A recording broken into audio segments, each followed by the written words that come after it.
శాసనసభ ఆమోదించిన బిల్లులను గవర్నర్ తప్పక ఆమోదించాలన్నారు సీఎం ఎంకే స్టాలిన్. ఇందుకు వీలుగా రాజ్యాంగ సవరణ జరగాలన్నారు.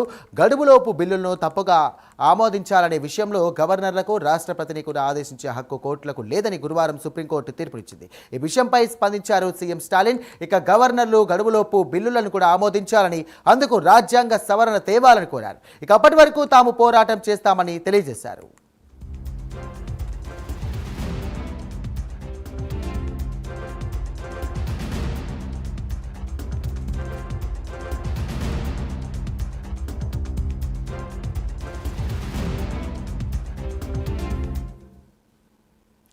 తమిళనాడు శాసనసభలో ఆమోదించిన బిల్లులను ఇక ఆ రాష్ట్ర గవర్నర్ ఆమోదించడం లేదని గతంలో కోర్టును కూడా ఆశ్రయించింది స్టాలిన్ ప్రభుత్వం.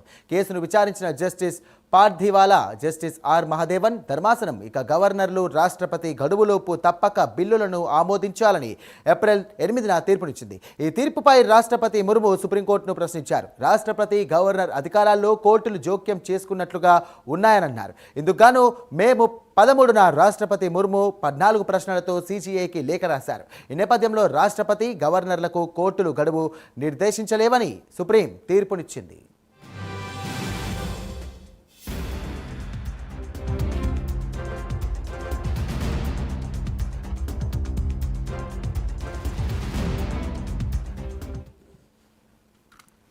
సుప్రీంకోర్టు తీర్పుపై స్టాలిన్ ఆందోళన వ్యక్తం చేశారు. శాసనసభలో ఆమోదించినటువంటి బిల్లులను గవర్నర్ తప్పక ఆమోదించాలన్నారు. గవర్నర్లు గడువులోపు బిల్లులను ఆమోదించక విధంగా రాజ్యాంగ సవరణ చేసి తీరాలన్నారు. ఇక ప్రజలచే ఎన్నికైన ప్రభుత్వం ఇక డ్రైవర్ సీట్లో ఉండాలని అన్నారు. రాష్ట్రంలో 2 పాలక వర్గాలు ఉండకూడదని అన్నారు. బిల్లులను పెండింగ్లో పెట్టే అధికారం కూడా గవర్నర్లకు, రాష్ట్రపతికి ఉండకూడదని, సమైక్యవాదం దానికోసం తమ పోరాటం కొనసాగుతుందని స్టాలిన్ స్పష్టం చేశారు.